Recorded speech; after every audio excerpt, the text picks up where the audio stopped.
I only noticed the floor number when the elevator stopped. The screen above the door flickered for a second, then settled on a number I hadn't seen before. Floor 13. That didn't make sense. This hotel brochure clearly stated it had 12 floors. I remembered noticing that earlier because the number 13 was skipped, like in most old buildings. Yet here I was. The elevator doors slid open slowly. The hallway was darker than the others. The lights were dim, buzzing softly, and the carpet looked older, stained, worn, like it hadn't been replaced in decades. The air smelled wrong. Damp. Metallic. The doors lining the corridor were uneven, some crooked, some slightly open. Behind me, the elevator doors closed. I turned back immediately and pressed the call button. Nothing happened. No sound. No movement. My phone had no signal. I told myself this had to be a mistake, some kind of service floor. I just needed to find the stairs. As I walked, I noticed something disturbing. There were no room numbers. Just doors. At the far end of the hallway, one door was slightly ajar. A warm yellow light spilled out, flickering gently. I approached slowly. Inside was a hotel room almost identical to mine. Same furniture. Same layout.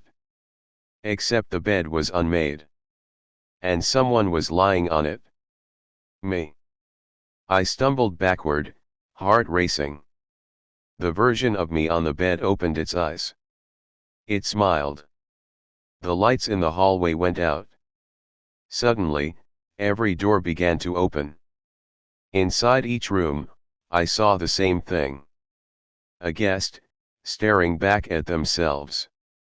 Whispers filled the air. Stay. You belong here. You never left.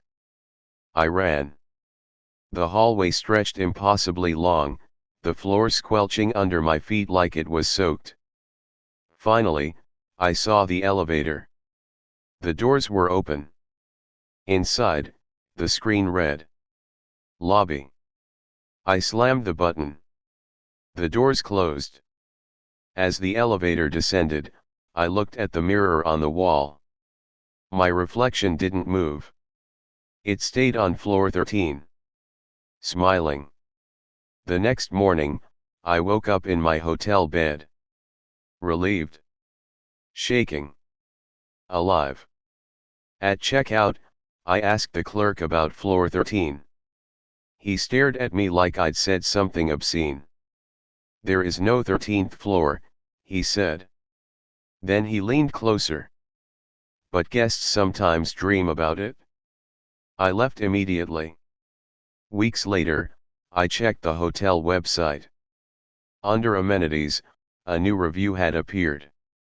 "If you wake up on floor 13, don't look for the exit. You already found it?" The reviewer name was mine. I checked into the hotel because it was cheap. That should have been my first warning. The place looked normal enough: clean lobby, polite staff, soft music playing from somewhere I couldn't see. The receptionist smiled when she handed me the key. "Room 508, she said. "You'll have a neighbor tonight." That sounded harmless. The hallway on the 5th floor was quiet, almost too quiet.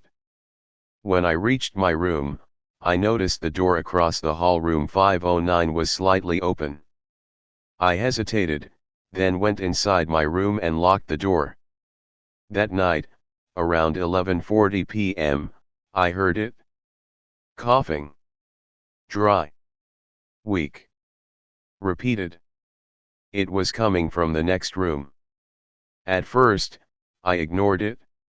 Hotels are full of strange noises. But the coughing didn't stop. It got slower. Deeper. Like someone struggling to breathe. Then I heard knocking. 3 slow knocks. Not on my door. on the wall between our rooms. I pressed my ear against it. "Hello," I whispered. The coughing stopped. A voice answered. Right next to my ear. "Can you help me?" My stomach twisted. I called the front desk and told them my neighbor sounded sick. The woman on the phone paused. "There is no guest in room 509, she said. I laughed nervously.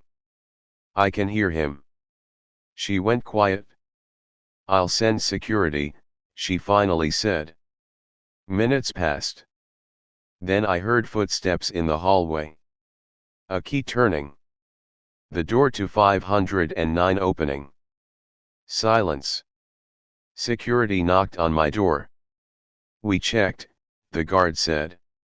"The room is empty." I didn't sleep. At 3:12 a.m., I woke up to coughing again. This time, it wasn't coming from the wall. It was inside my room. I turned on the light. The bathroom mirror was fogged. Written across it, in shaky letters. "Thank you for letting me in." In the morning, I checked out immediately. As I left, I glanced at the guest board behind the desk. Room 509. Status, occupied. Check-in time, 3:12 a.m. I didn't plan to stay at the hotel. It was past midnight, rain pouring so hard that the road ahead had completely disappeared. My phone had no signal, and the GPS froze on a blank screen. When I finally saw the hotel sign glowing faintly through the rain, it felt less like luck and more like a warning. The building was tall, narrow, and too old for a place still operating. One light was on behind the front desk. I rang the bell. After a few seconds, a man stepped out from a back hallway. He was thin, pale, and dressed in a uniform that looked decades out of date. "Checking in?" he asked. His voice echoed strangely, as if the lobby were much larger than it appeared. I nodded. He didn't ask for my name. Didn't ask for ID. He simply slid a key across the desk. "Room 907. I frowned. "On the 9th floor?" "Yes," he said quickly. "Please don't leave your room after midnight." I laughed awkwardly, thinking it was a joke.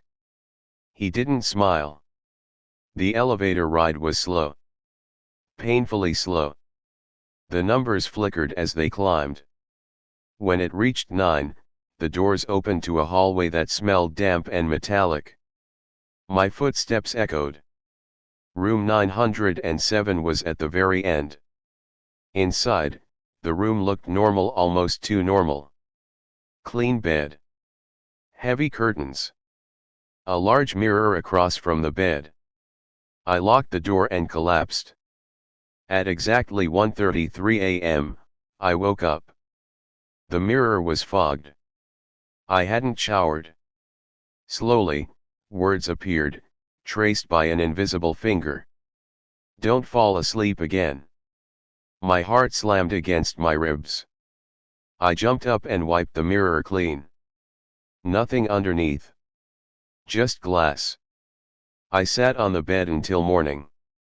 At breakfast, I asked the front desk about the mirror. The man from last night stared at me.